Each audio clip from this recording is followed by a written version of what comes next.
Rebel Author Podcast, where we talk about books, business, and occasionally bad words.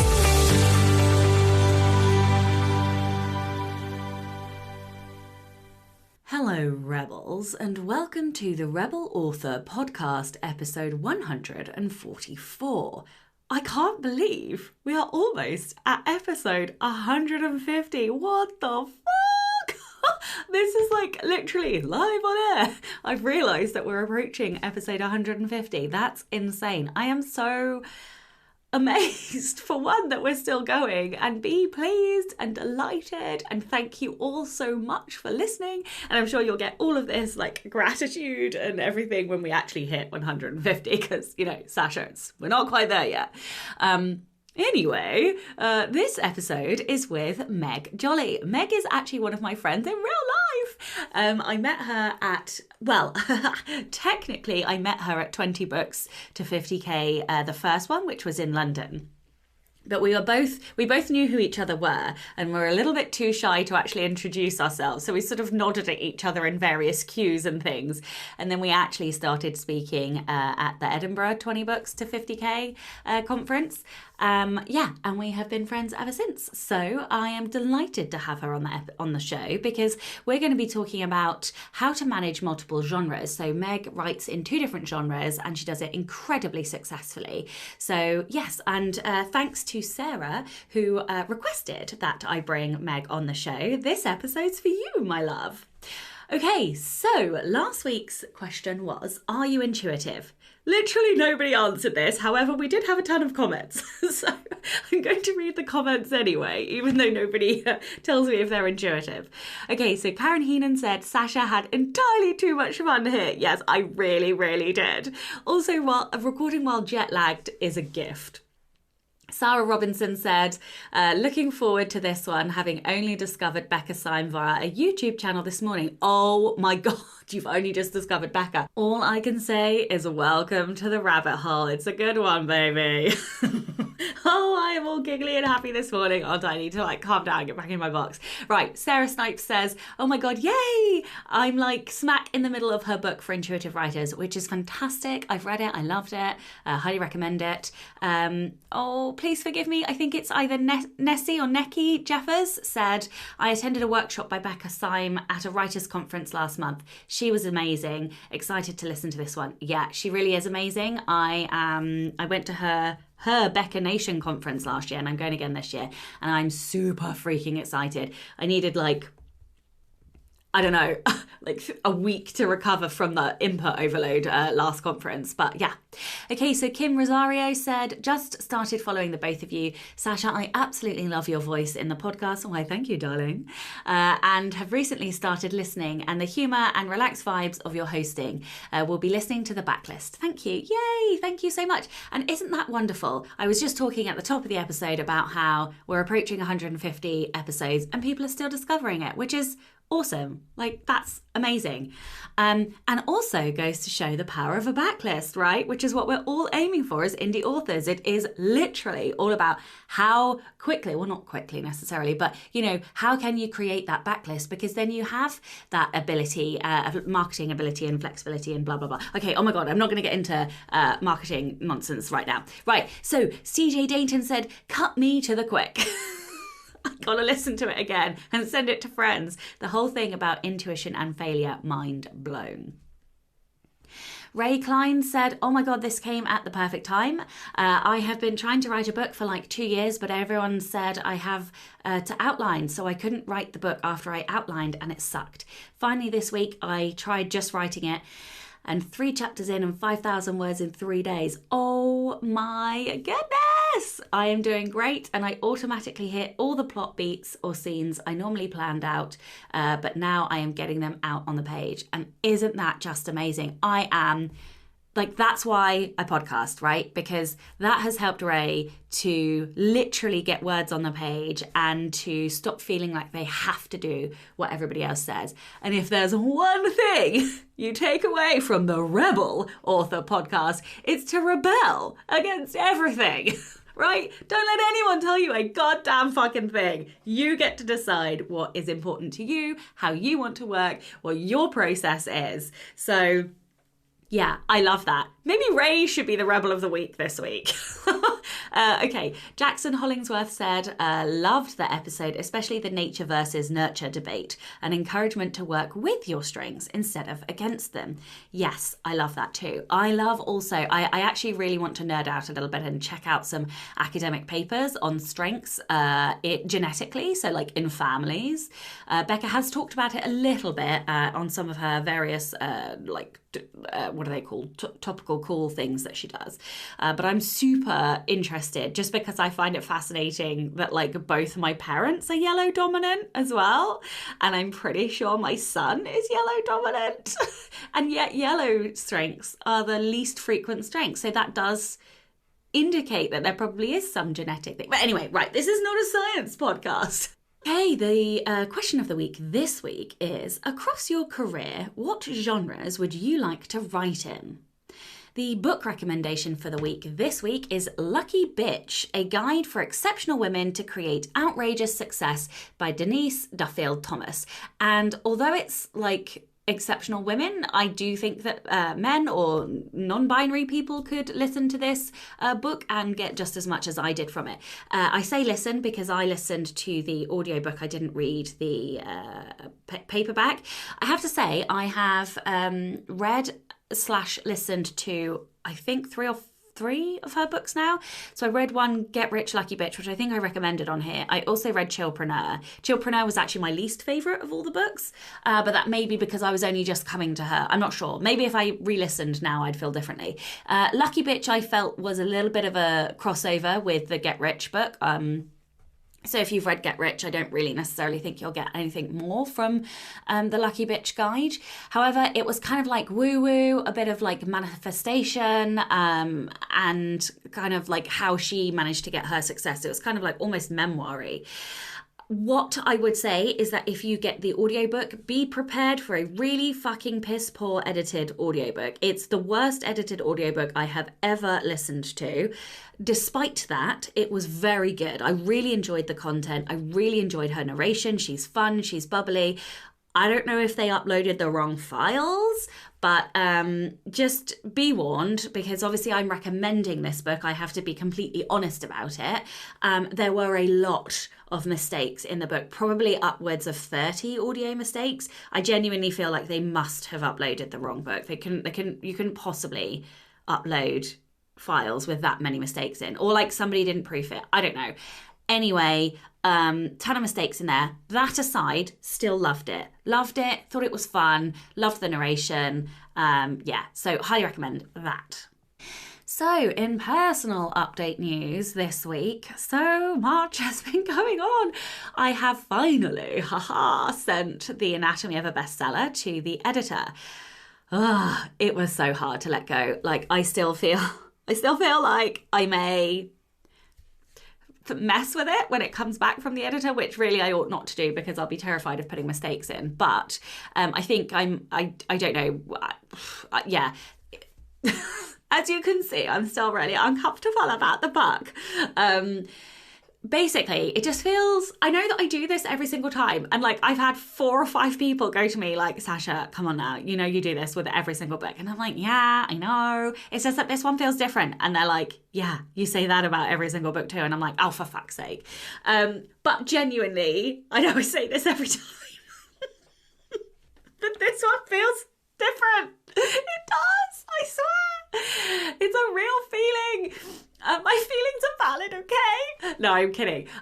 So I'm really nervous. Like, I know I normally get nervous about launches, but this time it does feel different, and I'll tell you why. It feels different because this book is process-based, right? So it is a process that I do. It is a methodology that I use. Therefore, I know it will not work for everybody. And that makes me uncomfortable because I like to give out information that is applicable to everybody.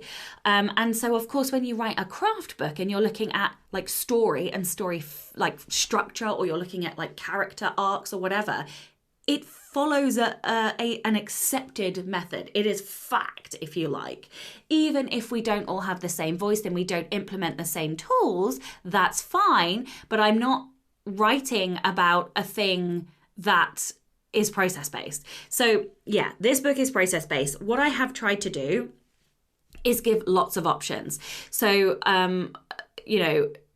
and maybe I will talk about this that's what I'll do. I will talk about this more in an episode, a dedicated episode to the anatomy of a bestseller.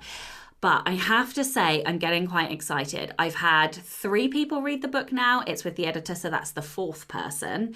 And then I'm just recruiting street team members. So if you would either like to help with the launch, but you don't want to read a copy in advance, that's fine. Please email Becca, which is BECCA @sashablack.co.uk, and I'll put the link in the show notes, and just put street team in the subject line and she will deal with that.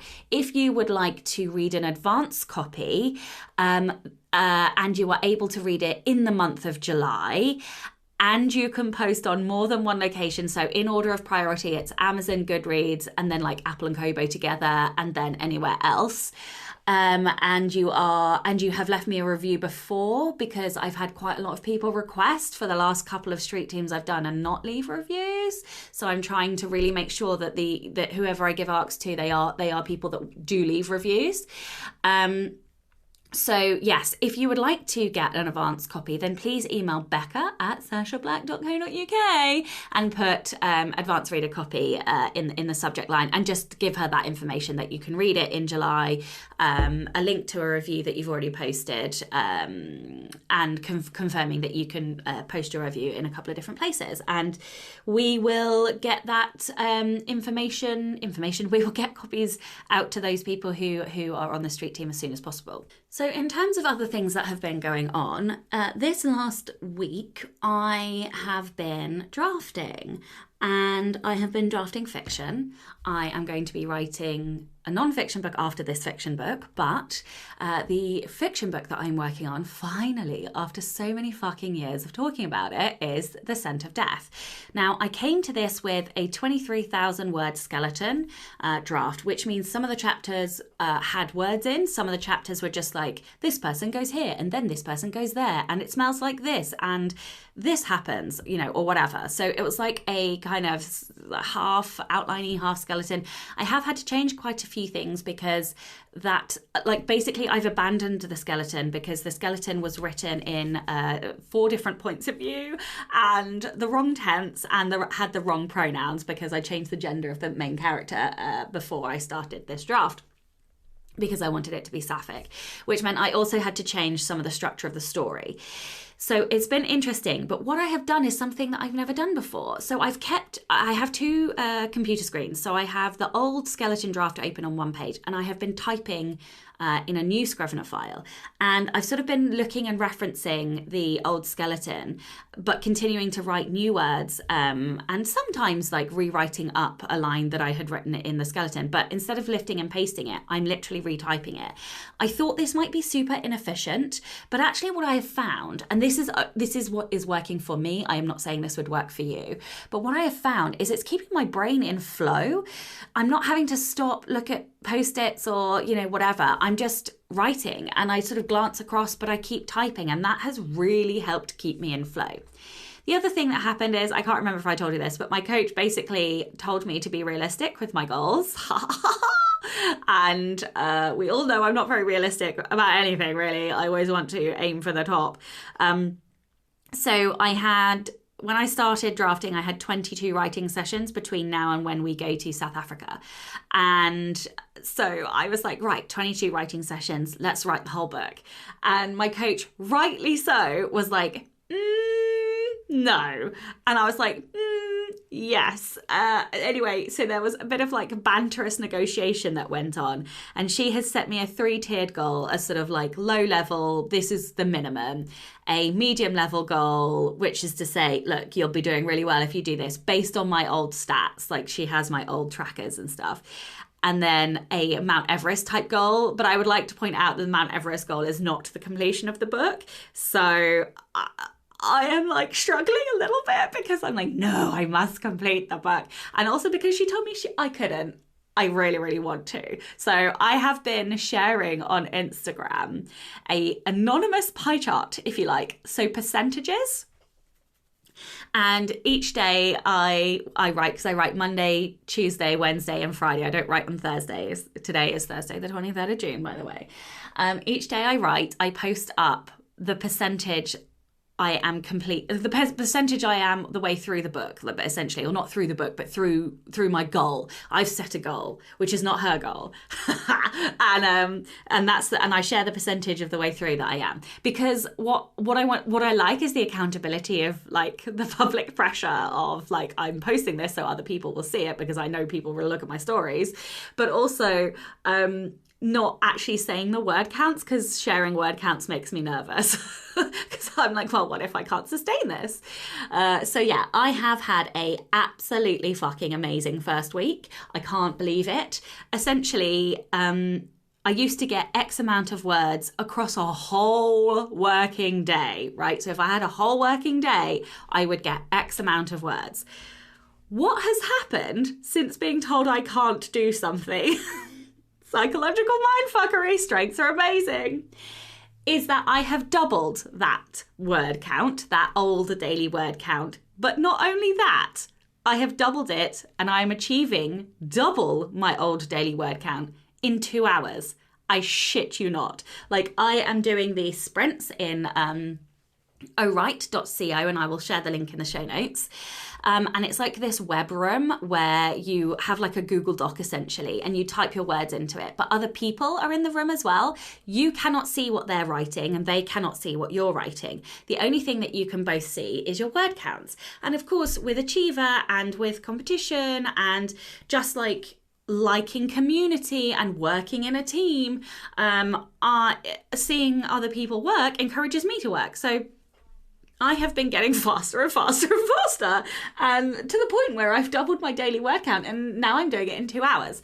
So this is kind of awesome for me. I don't know if I will be able to sustain it. I asked one of my friends who also does strengths the other day if they thought I would, like, how long they thought I'd be able to sustain it for, and their response was, until you win. And I was like, oh yeah, that's probably a good point. So maybe I will win. I don't know. But yeah, if you see me writing, please cheer me on, because I'm trying really, really hard. And if I get this book drafted before I go to South Africa, I will be fucking ecstatic. So that would be amazing. Like, don't get me wrong. Nobody's saying these words are amazing. Like, we all know that I'm like vomiting words out, and therefore I will have to do a big fat fucking edit when I come back. But yeah, I'm buzzy, and I'm buzzy off of the achievement as well, and buzzy off of the community and like the fact that I'm getting to sprint with friends and stuff. So yeah. Okay, I think that is probably enough waffling from me. Most of the next week we'll be working on launch prep for the Anatomy of a Bestseller and drafting words. So yeah, I don't think I have anything else to add. Oh, I do actually. No, I don't. I'm not going to talk about that. Okay, right. Rebel of the Week is AK Mulford. AK says, I am a long-time listener of the Rebel Author podcast. Thanks for joining me on many walks with my dog Ziggy. I love finding out where you guys listen. I think that's so cool. Whenever you get to the Rebel of the Week, a goal always pops into my mind, and I tell myself, one day I'm really going to do this, and send in an email. You did it! Congratulations, you're on the show! This goal started long before I started self-publishing. I knew I wanted to write a fantasy book with a non-binary main character. That is awesome. A lot of people tried to dissuade me. Oh my God, why? They said things like they can be a side character, but they can't carry a whole book. Oh my God, that is such bullshit. Or they, them pronouns are too confusing, or it's not palatable enough to a wide enough audience. Oh my God.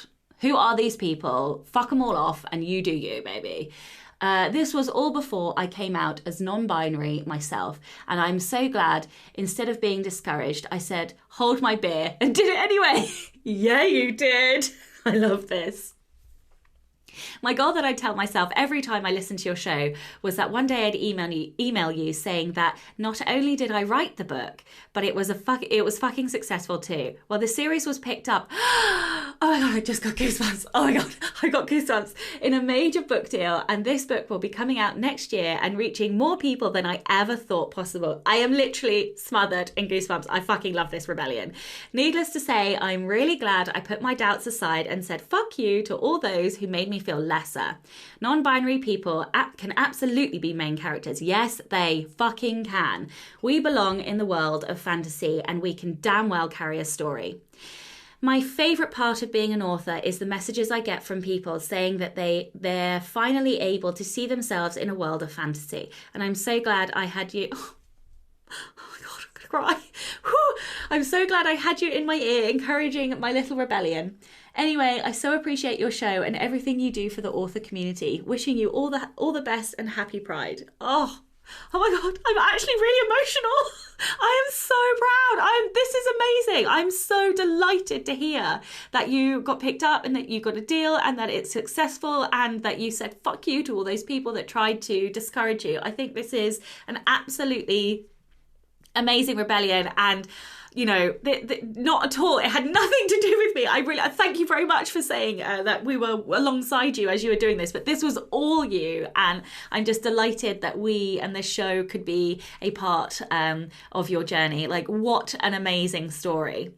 If you would like to be a Rebel of the Week, then please do send in your story. It can be any kind of rebellion. It can be something big, something small, something in between.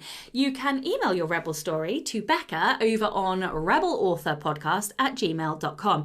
Now, really, I have been putting out quite a lot that we do need Rebel stories. I'm not in charge of them, so I don't know if we have enough yet. But I do know that Becca left me a message last week going, Sasha, we really need some more Rebel stories. So this is my plea to you once again this week. Please send in your stories if you have them. I mean, come on, who doesn't want to share amazing stories like this? So yes, thank you very much. Thank you to all of my existing patrons. No new ones this week, but oh my goodness me, we are so close to 100 patrons. I don't know what I'm going to do, like if we actually tip over into 100 patrons, but it will be something. We will have to do some whopper of a celebration. I am actually going to post up an email that will be public to everybody in Patreon. So even if you're not a patron, follow anyway, because you can follow for free, because the benefits and things have changed so much. There's actually like this monstrous community in there doing all these awesome kinds of things. And I don't think I've sort of been told, encouraged, nudged by the patrons to talk more about what I'm doing.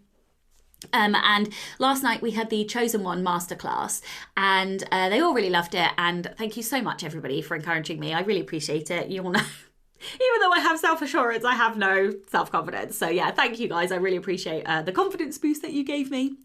And so I'm going to be sharing a little bit more detail about what we do. So if you've been on the fence about joining Patreon, then head on over there. It will be up by the time this episode airs, and it will be public. So everybody should be able to see it. Just check the posts and you will have like a detailed list of everything that we do in Patreon. So thank you, as I said, to all of the show's patrons. If you would like to support the show and get early access to all of the episodes, as well as a metric fuckload of bonus content and goodies, then you can from as little as $2 a month by visiting patreon.com/Sasha Black. A longer intro this week. Sorry about that. Actually, no, I'm not. It's my fucking show. I'll have an intro if I want an intro. Right, but we are now going to get on with the episode. So over to me and Meg. Hello and welcome to the Rebel Author Podcast. I'm super excited because I have a real life friend with me on the show.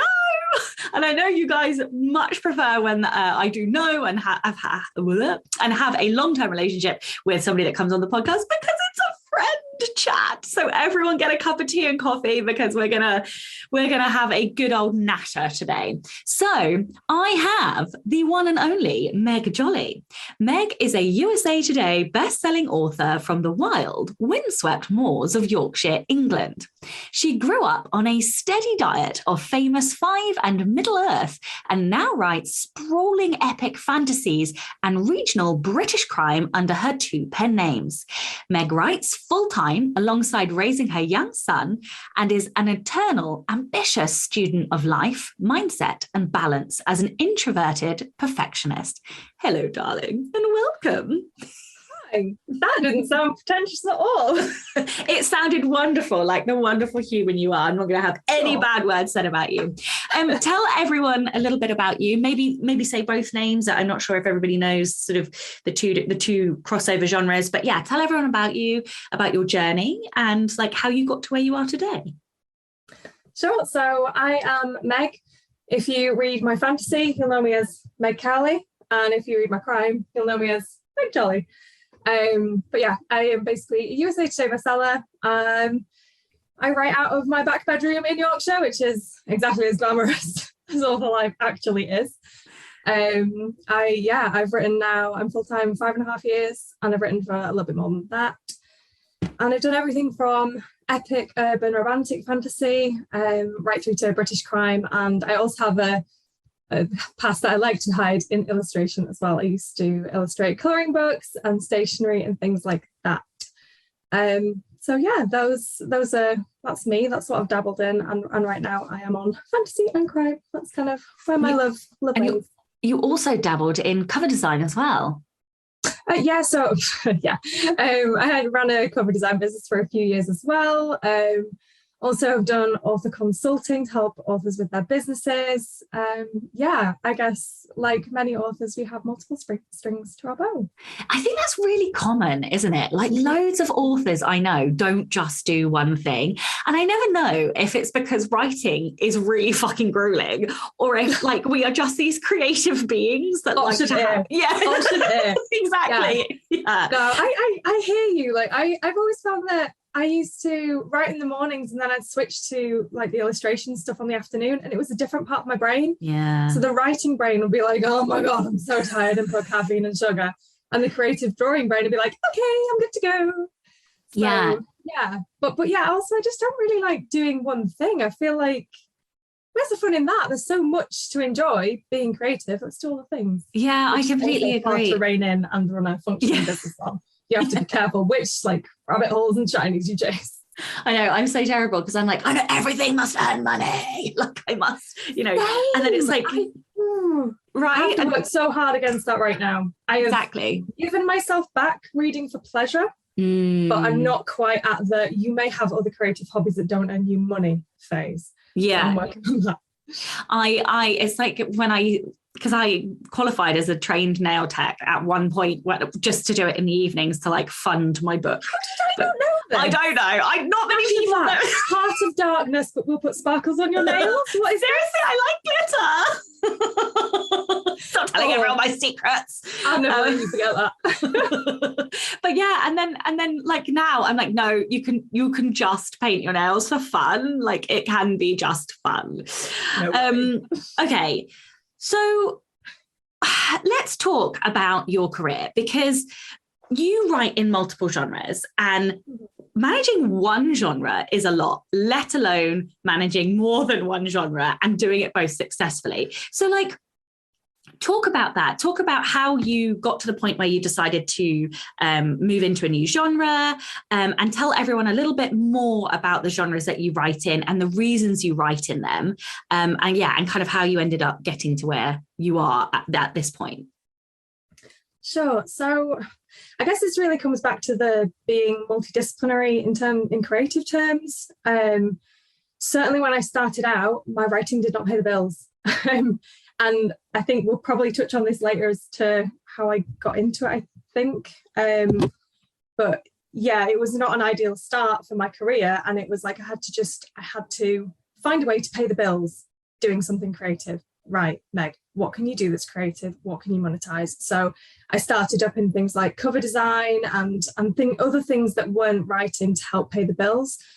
And over the years, my writing has become more financially successful, as have the other income streams, but to the point where I've been able to phase out now most of the other income streams and just focus on the writing ones, because that's really what I love to do. I love illustrating and I love all the other things I did, but writing is the thing for me that I love to do the most, and that's what I want to do. So over the years, I've gone through quite a few different income streams to get there, but right now I pretty much just have my epic fantasy and my crime. So it came to a point where I could have continued in the vein that I was going on and keep the cover design and the consulting and all the rest of that. But actually, I really wanted to start something different. The fantasy I always got into because I loved reading it, first of all. I am like a Tolkien fan through and through. Like Middle Earth is just, I love it so much. And fantasy was where I had my first story idea, and we write our first book, and then we figure out we can get it published, and then bam, we're addicted. And you know how it is. Like, you just can't get enough. So that's where I got the publishing book. And I feel like it was probably more luck than business skill or craft skill that helped me to success there. And certainly like the business skill and the creative skills caught up to get him sort of success. But at the same time, I just fancied something different. And I didn't really want to continue with the cover design and stuff. The past few years have been quite hard personally, and the pandemic, like, that's been so much fun. So I was just really creatively burned out with the fantasy, and I just wanted a change in the business. So about 18 months ago, some of my buddies were doing really well in crime, in British crime. So I started reading that and thought, oh, this is quite fun.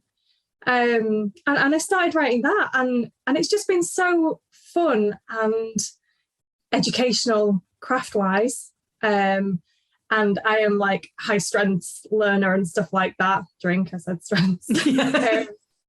So like to dive into something new and just have something really big and chunky to kind of learn and devour and kind of immerse myself in has been awesome. Just really creatively fun. And yeah, because of all the experience and the fuck ups that I've made with the fantasy, I was able to then be like, right, I know how to launch a pen name successfully.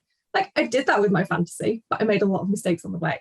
So to be able to just kind of condense all that good stuff and then do it straight out of the gate has been it's been quite gratifying. So now I'm quite lucky. I get to write 2 genres. I almost feel like a lot of us need to practice run with a series, but that's such a painful thing to hear when you're a new writer, and finishing one book feels like this fucking monumental mountain to get over.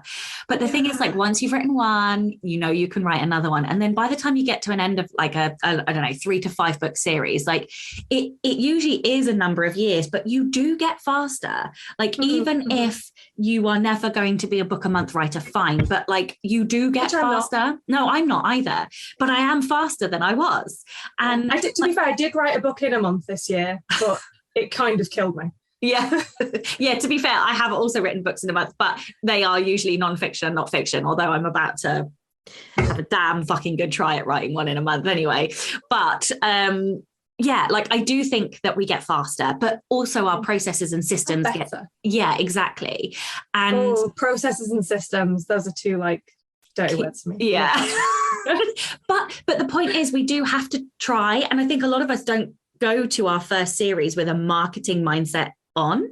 Like we go because we want to write the story, and then suddenly we're like, oh wait, actually maybe we could make money with this, and then you start to look at, okay, let's go to a series from the marketing aspect first, and that I think is what changes most people's careers.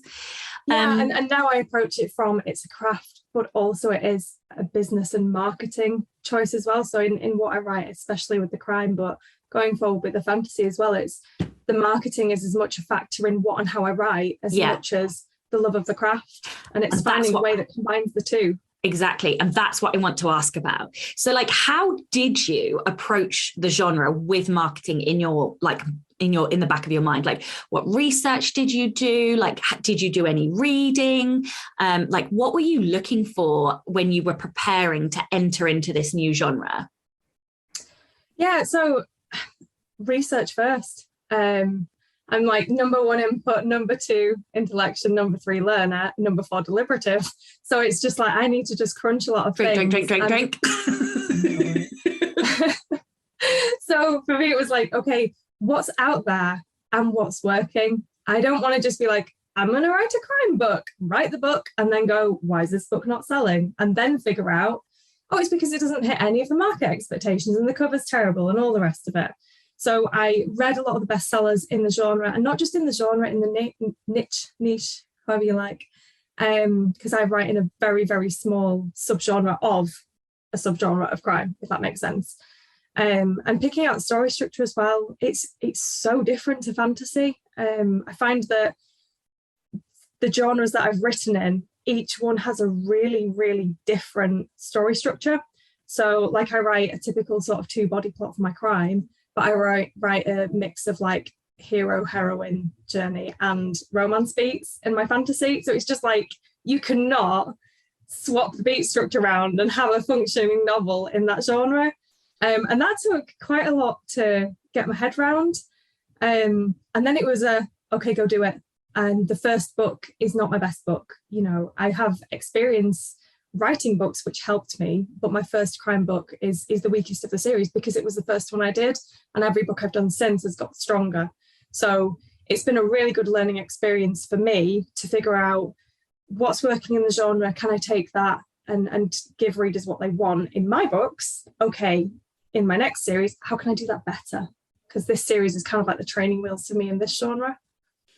So I'm curious. So, okay, just because I'm nosy, how many books did you read? Or like roughly, you don't have to give me an exact number. I'm just curious as to how much. And the reason that I ask is because I've just finished writing my next nonfiction book, and I talk about how many books I've read in order to feel comfortable to go and start writing a book. And there was a real tipping point. So when I wrote the first draft, I'd read 23 books in the genre.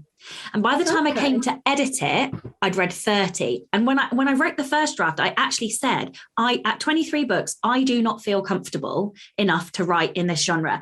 But then when I edited, I was like, oh, but I do feel comfortable enough to write now. And I'm not saying that everybody, and I say this in the book, not everybody needs to read as much as me. I'm also a high input consumer. So also I'm like riddled with anxiety and doubt. So like I need more data and more information to massage like my doubts. Yeah. But like for me, I'm going to continue reading probably until I've read double, triple that amount. Until I die. Yeah, exactly. But I just wondered like where that tipping point was for you. When did you feel confident enough to, like, when had you gathered enough information? And the second question, just because I'm really nosy, where did you get the structure from? Like, did you just get that from reading? Did you get it from, I don't know, a craft book on crime? Like, how did you find the structure? So I'm in a small mastermind for crime authors, or I was at the time when I started writing. And one of my pals in there sent me some story structure things, which helped me start the bulk of my technical research for the craft side of things. So that was two-body plot and looking at different sort of tropes in crime, cozy mystery, that sort of thing. That was really, really helpful. And other than that, I probably read about half a dozen books before I was like, I could give this a crack. And then probably another half dozen before I started writing, like between like plotting and writing, just to be like, yeah, maybe, okay, let's do this. And I wrote the first book and it was shit. So I shelved that and then wrote another book. And the first book I reworked and that became like a 30k novella because I just pitched everything the wrong length. I didn't quite have enough meat in there. There weren't enough subplots, enough suspects. So it was like, that was a really good learning experience. And that book helped me start off my readership as a lead magnet. And now I sell it on Amazon. So it's earning money out there. But yeah, so the first book was unintentionally kind of a bit of a dud, but I managed to work with it. And then the second book then became my first book, and that was a lot stronger for it. So I'd probably say about a dozen books, but whilst I've been drafting the series, it's been what I've been reading. So yeah, and I do find myself when I read, as no doubt you do, when you read as a writer, you pick things to pieces and you're like, oh, yeah, body's about to drop. Yeah, the detective's going to figure out who it is, but it's fine because I figured it out 2 pages ago like a good reader should have done. You know, so it's like picking up all the stuff and going, yes, I know how to see this as a reader, see this as a writer. I know how to lace it into my own writing. So that's something I've grown more confident with. And I probably, if I wasn't so impatient, I would have spent more time researching, but I'm too impatient is basically the problem there. And I also think it depends on how good we are at analysis, right? And how intentional you have to be with that analysis. A lot of writers, Becca Syme's talking about intuitive writers now. And, you know, some of us just naturally take in data better than other people. And so, yeah, I was curious and I love to find out like how people approach their new genre. So like what else? So you've talked about like reading and understanding story structure. What did you do in terms of like thinking about the marketing? So like because you did a really cool method of like building your list and stuff even before you launched. So can you talk little bit about how you did that? Yeah. So I'm really high. Get ready to drink. My top 10 strengths are basically strategic and implementation. So I am shit hot at coming up with an amazing strategy and then getting that strategy done. Do not ask me to people or influence or any of those other good things, and like totally useless at it. But if you want to like have a good plan and get it done, I'm your gal. So for me, it's just really easy to see all the pieces on the board and where they need to start and where they need to finish and how I get them there. That's basically my strength, really. So I was very clear up front. This is what I want to achieve, and this is how I get there. So I need a lead magnet, which that first novel became as a shorter, like novella length thing. That was a lead magnet. I used lead generating ads to build an audience onto my mailing list. And I then was Just explain what that means for listeners who aren't ad savvy. Okay, so it means that I use Facebook ads to direct people on Facebook off onto my book funnel or website landing page where they can sign up to my newsletter to claim a free copy of that book. So I spent about £1,000 doing that and got a few thousand subs. I also ran a multi-author promotion as well, where 10 of us pitched in for an advertising budget of about 500 quid, I think. And we gave away about 100 quid's worth of prizes and paperbacks, best-selling paperbacks in the genre at the time, trad, that were in our sub-niche, and used the rest of the money, so about 400 for a marketing budget to enter the competition, which I ran using the King Sumo plugin. And so that was quite successful in getting a mailing list built, so that before and during the initial launch, I had people there who I could email. I was giving them behind the scenes on the books and telling them when they could pre-order, telling them when the books were out, and just giving a bit of an intro, getting to know them. And that was really helpful. And that's quite a big part of my upfront strategy of launching any pen name. I've done that several times now, and that works for me. So it was certainly a calculated risk, especially financially, because I was spending a lot of money up front to do that, but I knew it would pay off with reasonable certainty, and it did. Yeah. So yeah. Yeah, I think it's fantastic. So many authors launch to no audience. Mm-hmm. And everyone's like, oh, how long should I wait to start my mailing list? And I'm like, no, honey, you don't wait. Like you do that bit now, like right now, right fucking now, stop whatever else you're doing, set up the mailing list, because it is like the single biggest regret I hear from so many authors, like, oh, I didn't start my mailing list sooner or whatever. Yeah. And it's such a big asset. Like the people who I've had on my list longest, they've been with me for nearly 10 years now.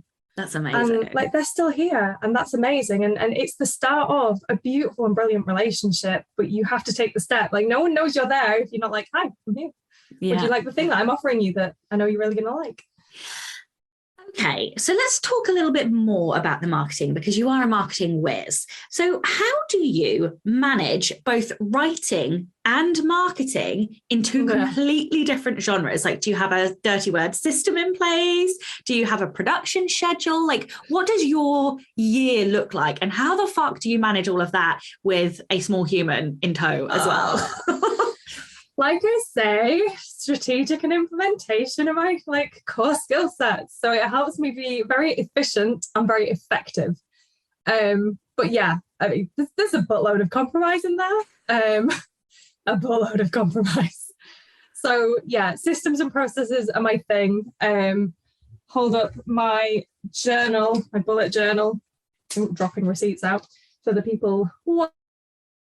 And they just help me keep up on track. So on a really big picture overview, I tend to have a plan of the year. What do I want to achieve? That feeds down into my quarters, although I know we've been talking about how we can maybe plan more effectively than quarters. So I'm totally diving into that. We should say that, because I think any parents listening would really appreciate hearing this. Yeah. This is going in the non-fiction book that I will be writing, because it's just, so we've been talking about septiles. So instead of planning in quarters, which doesn't work for any human with a small child or any child in education, looking at the 6 half terms and summer as 7 blocks in the year, and what can you achieve during those 7 blocks? Because I feel like for me, 3 months is quite a vast space. And I have like 6 to 8 week periods of focus, and then it kind of drifts off into another, and I kind of don't really get as much done as what I should. And I get to the end of the quarter thinking, ah, balls. Yeah. So, yeah. I like my summer holidays are always fucked. It doesn't matter if like, if Chloe is off, for example, and looking after Atlas, it's very difficult for me to then work because I can hear them playing and I want to go play, or like they're going on a trip and like I want to go on the fucking trip, and you know, or whatever. And then like when my mum has him, it's all funny squiffy times, and so it makes it like I basically, those 6 weeks of summer, I assume I'm not getting anything done. Like, and that is the only way that I can survive mentally because like it drives me insane. Yeah. Anything that I do in the summer holidays is bonus. And then it's like the same at Christmas. Forget it. I can't, you know, I have more. It's taken me, I don't know how many school years, reception year 1, year 2, year 3, 4 school years to accept the fact that basically we start school in September. I'm going to be coming to you. So he goes to daycare. He's been going to daycare since he was 6 months old, and kind of he does 4 days a week now. And it's all year round except bank holidays. So other than the time we take for family vacations, he's there all year round. And my soul is like, oh my God, I can stick to my routine. This is all safe. We're going to be fine.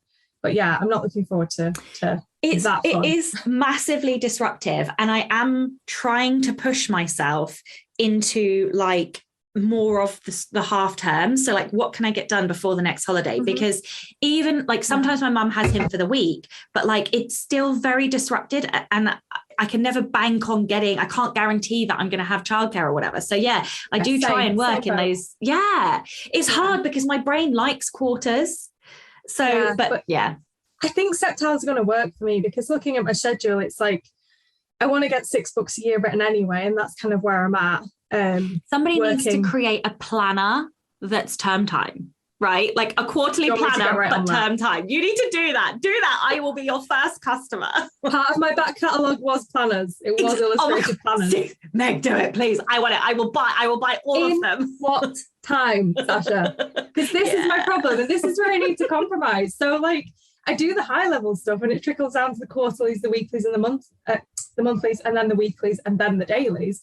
But there's still such a compromise in terms of like, I'm running a full-time business, but I do it in 4 days a week. And I just have to be super efficient and super effective. There is nothing I do, typically. There was a little bit of procrastination this week. I'll fess up to that. There is typically nothing I do that is not getting me the results I want, because I do not have time for that shit. And I'm trying to figure out how to fit a third pen name in, because I really want to do a non-fiction on, you know, how to boss the strategy of this when you have like kids or a sick relative to care for or a life.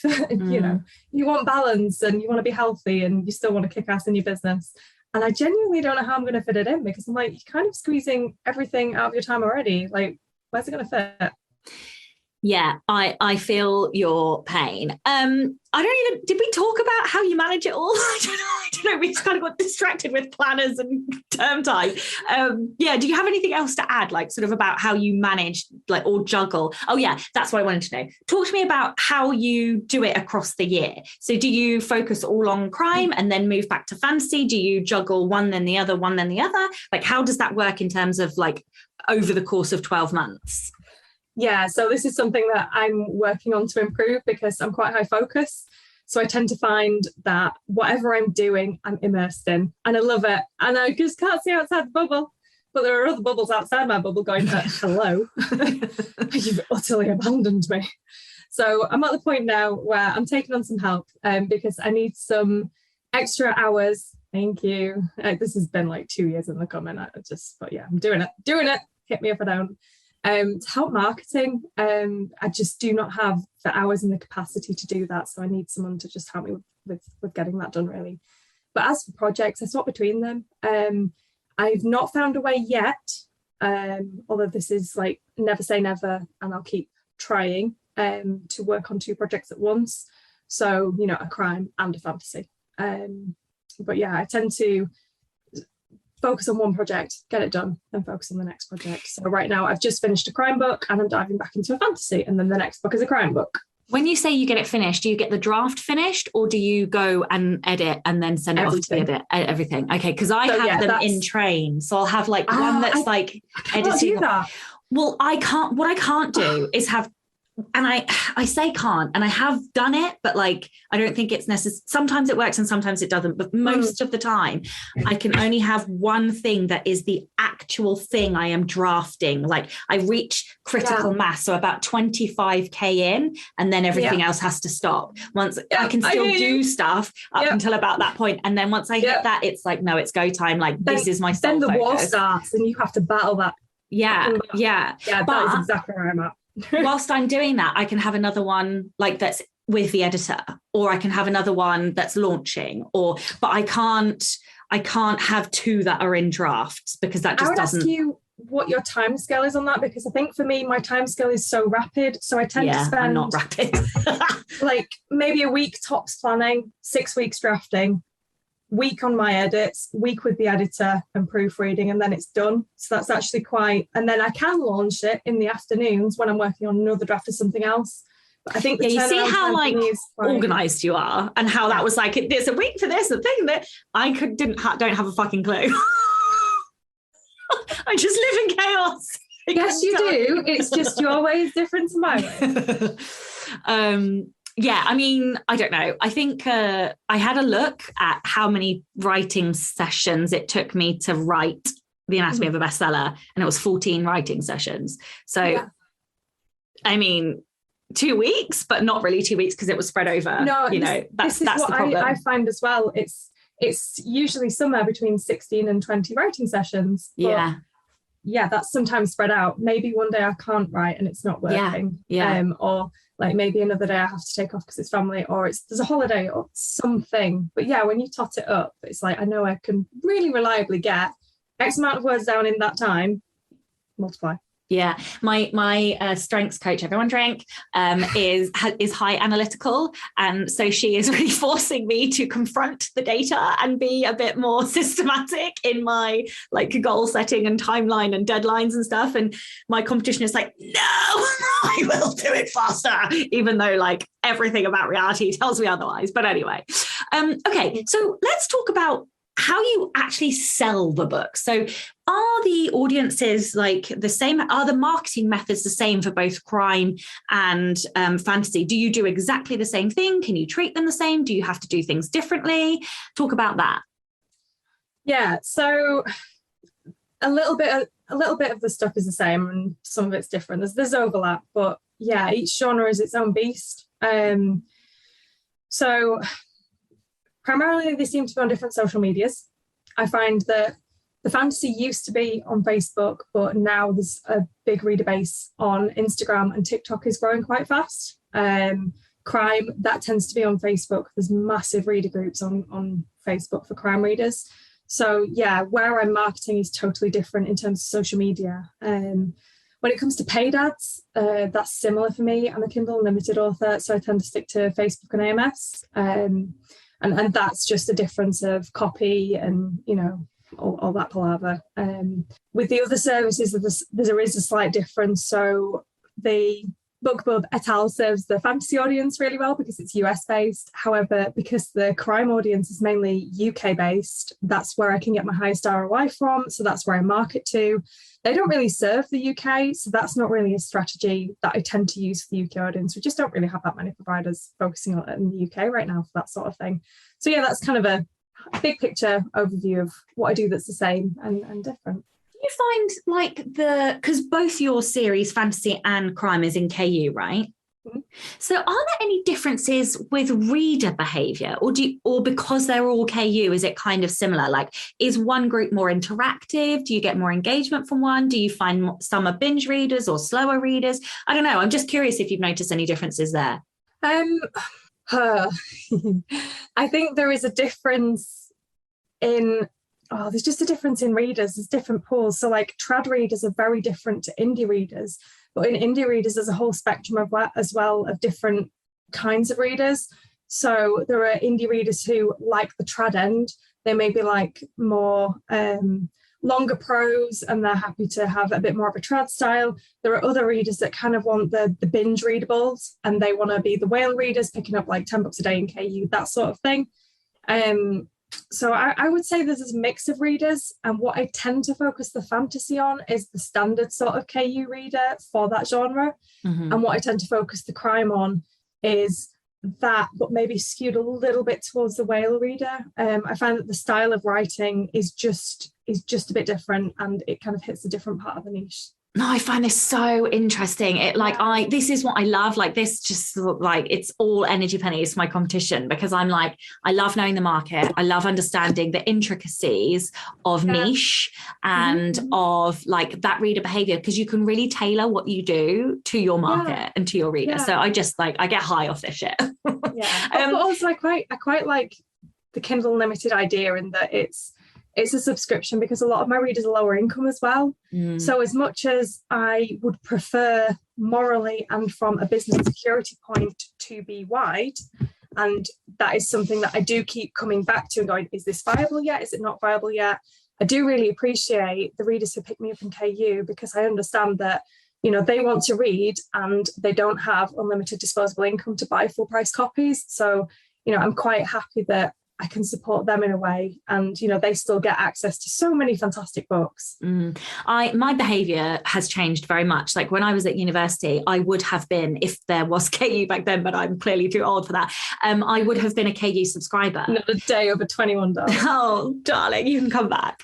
I would have just given up. I'm too old. I've lost track now. I'm just like 21 and up. I can't remember. But like, because I read on my Kindle and on my phone or whatever. But now, because I spend all fucking day on screens, I can't stand reading on a screen. So like, I really understand, like definitely, like I have gone in and out of love of reading digitally. And it's not that I don't like reading digitally. It's just that I spend all day on a screen. I do not want to do it in the evening. But like, I think KU has its place, and it is a huge benefit for a lot of people.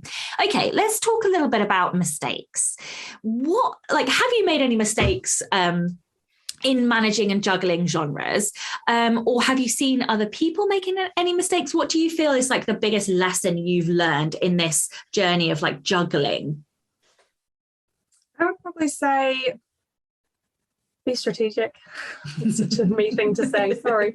But like, I think people can often jump into it with I'm just going to do this, it's going to be great. And then go, oh, it's not great. What's happened there? And you know, just turning out books doesn't make you successful. You just, that's just not how it works. You might absolutely be that one lucky unicorn who writes the perfect book and like stumbles on a 7-figure deal or whatever. But like the genres I've written in, I've already said they have such different story structures. It would be impossible to do that by accident. And I had to take the time to learn those, practice, improve. And I still feel like there is so much left to learn and improve. I'm constantly like devouring craft books and business practice and all the rest of it. The mistakes I've definitely made have not been strategic enough in what I want to do. So not staying focused on and on brand. So I jumped from epic fantasy to urban fantasy, and I've done a bit of kids fantasy. And let me tell you, epic fantasy readers do not, on the whole, go read urban fantasy. They don't want that. So I was like, I'm going to write this really fun urban fantasy, and it doesn't matter how good that is.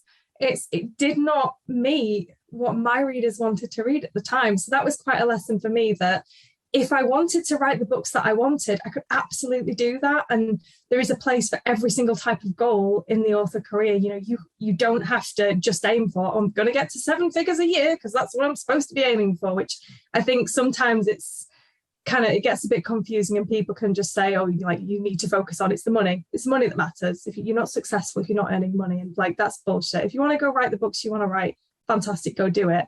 But you have to understand that will impact your career as much as, if you want to write books and go for the money, how that will impact your career. So yeah, for me, I stay on brand and I focus now. It's about setting and managing expectations for my readers, making sure that I'm satisfying them and giving them what they want and what they expect.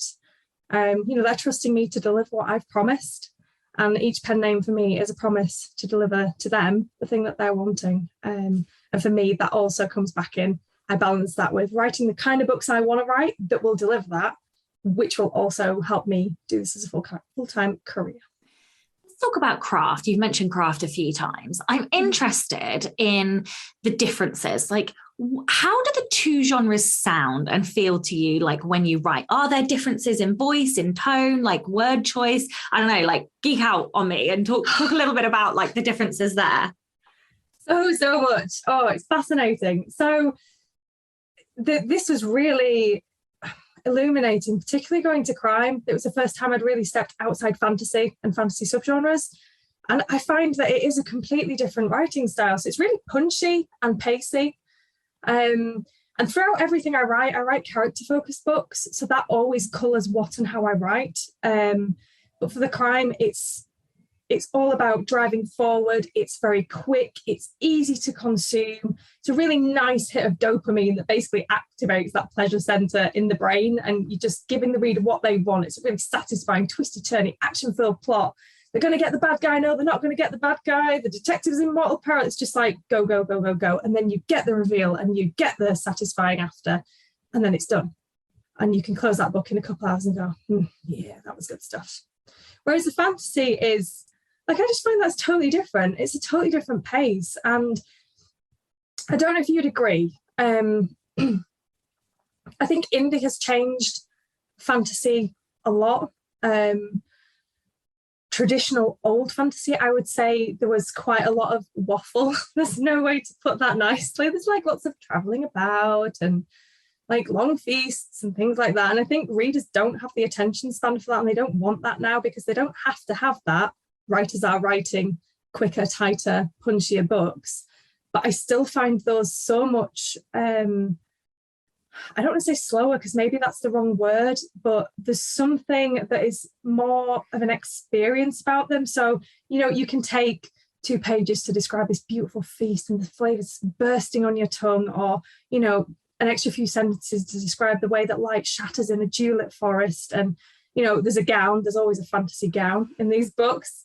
And it's just like of such incomparable beauty that it's just alive in your reader's mind. And I just find that it's just like a really visual feast. It's less about the action and what's happening as in kind of in a driving the plot forward way. There's more time to kind of stop and appreciate the beauty of the prose and the world and like all the richness that kind of takes you out of like our kind of world experience and into that place inside where everything else just drops away. Yeah.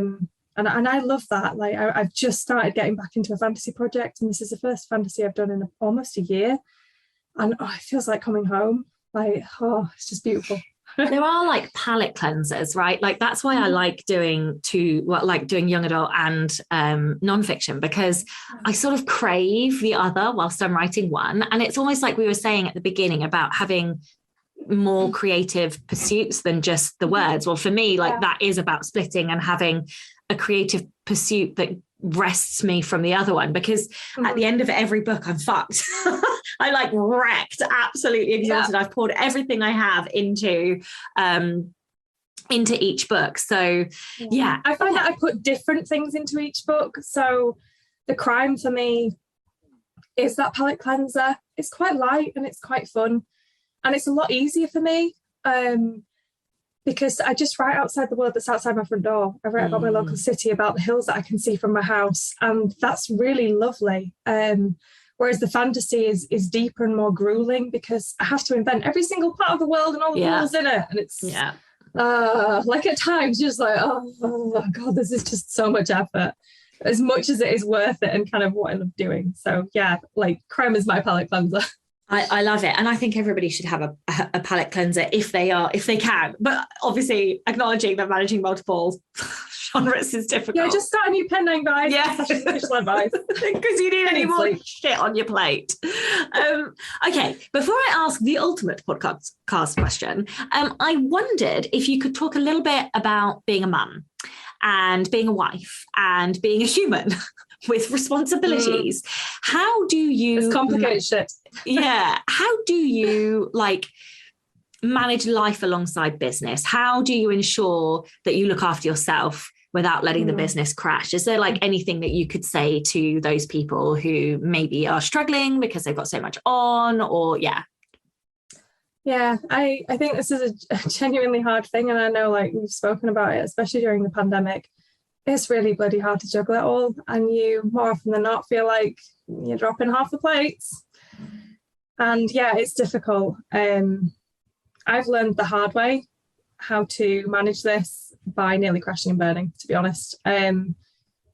My career, my full-time career has been 5.5 years now. And the first 4.5 of those were spent in really grueling personal conditions. So it was my childbearing years. So I was dealing with things like baby loss, pregnancy, depression, postnatal depression, having a baby, like what the hell? Like that's a bit of a transformation to your life, and kind of getting into the swing of the things of that. And then of course we had a lovely pandemic, just as a bit of fun for us all. And it's been really hard to juggle everything. And I know that so many people are in the same boat. And I've always just thought, try a bit harder, dig a little deeper.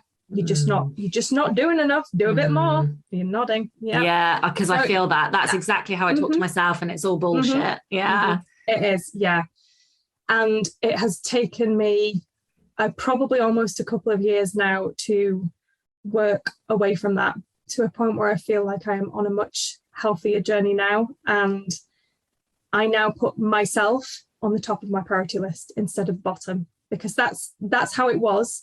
I would give everyone and everything else the best of me, and I would get what was left if there was anything. And there typically wasn't anything.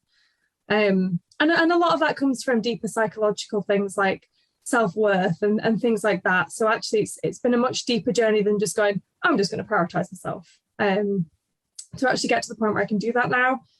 But yeah, I prioritize myself now. So I make it a priority to put my own oxygen mask on before I put anyone else's on or do anything else. And I think I was always, and I don't know what you feel about this, I was always striving to find balance. And I don't think it's about balance. I think it's about priorities.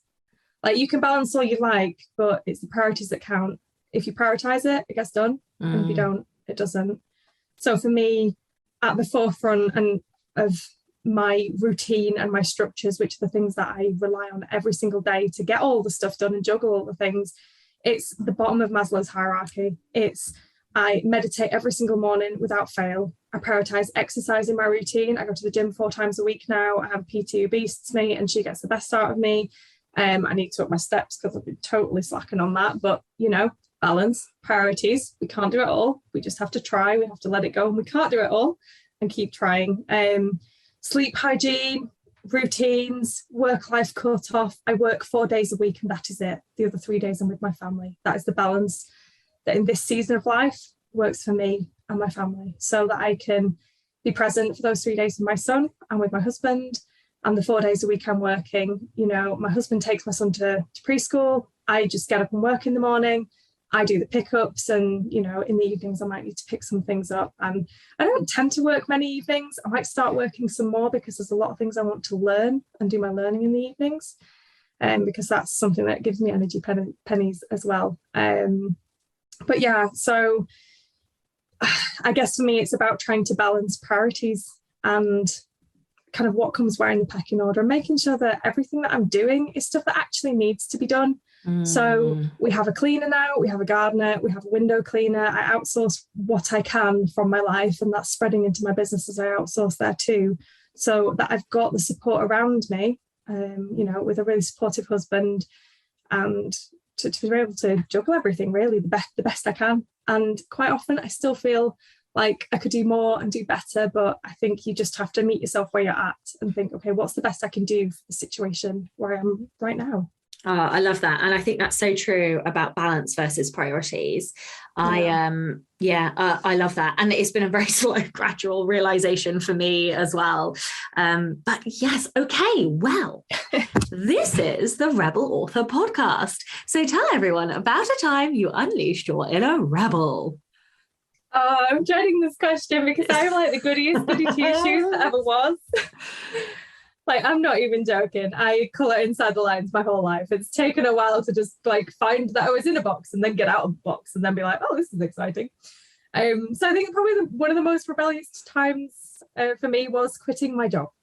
It was not in the manner and place and time of my choosing, shall we say that, but we just ran with it. So I trained as an accountant. That was hideously boring. Wanted to make me jump off a bridge. I then went into teaching because I was like, I will save the world. And then I got my degree and went, that was shit. I'm not going to save the world. It was just not meant for me. And I stuck at my uni job, my little job down Tesco supermarket, working on the customer service desk. Had a couple of books coming by that point, and just thinking, this is not where I want to be, but I'm in my comfort zone and everything's okay. And as you know, comfort zones, they suck. Like, you don't do anything interesting in a comfort zone. And I'd worked there for 5 years at that point, and all of a sudden they turned around to me and went, you've got no job. Yeah.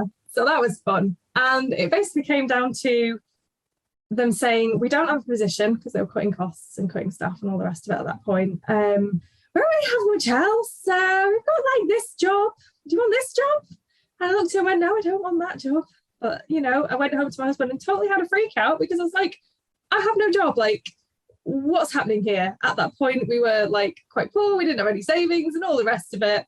And it was terrifying. And I guess I had the realization that I could either stay in that comfort zone and take the shit job and never do anything with my life and probably die full of regrets, or I could actually use this as fuel for the fire and see what else was out there. Like, I had always known that I wanted to be creative and I wanted to write and draw and I wanted to make my living that way. It's just not something that you do, is it? We're not pushed to be artists and writers at school because that doesn't pay the bills. That's what we're told. And I'd bought into that lie all my life. But I just got to the point where it was like, it's now or never. So I went into my store manager's office, and the HR lady was there just kind of smiling like, I'm so sorry this is happening to you. I'm not sorry at all, but I'm so sorry this is happening to you. You know. Yeah. Oh, it was infuriating. And I basically went, there's my letter of notice. And his face was just like, the shock on his face was like, I don't know, I just flashed him or something. The horror on her face was like, I just drowned a litter of kittens in a barrel. Like, you can't quit this job. And I walked out of there. I had 1 week's notice, 1 week's pay. I had no savings in the bank. I had no fucking plan. This was absolutely not how I had planned to become a full-time author. Not at all. We just got married by that point, and we were going to start trying for us. So I'm like, this is just not optimal. Like, this is not great. And I ended up, well, like, here we are. It worked out, but fuck me, that was scary. But yeah, I put my big girl pants on, and that was probably one of the most rebellious moments in my life. And it taught me a lot, like, about confidence and going for what you want in life. And life really is too short.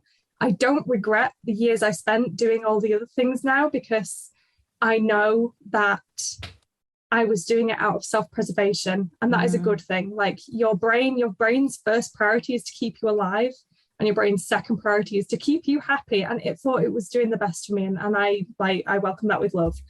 But I'm very glad that I quit my damn job, and like, I went into a training course with the Prince's Trust, and I set up my business, and yeah, made a ton of mistakes on the way, and eventually got to here. So yay for being a rebel. I love it, because like, so many good things come out of that desperation. Like, when you are literally up against the wall, so many, I hear that story over and over and over again. It's like, Dan always used to talk about change, innovation always happens because of desperation or inspiration. And like, I just think that is such a common story for writers who were just absolutely desperate. And all of a sudden they are able to do these like magnificent things. Yeah, it's because you don't consider it. If you're in a place of comfort, you don't consider what you could do or what you need to do. Yeah. I love it. Thank you so much for your time today. And would you like to tell everyone where they can find out more about you and your books, and anything else that you would like to add?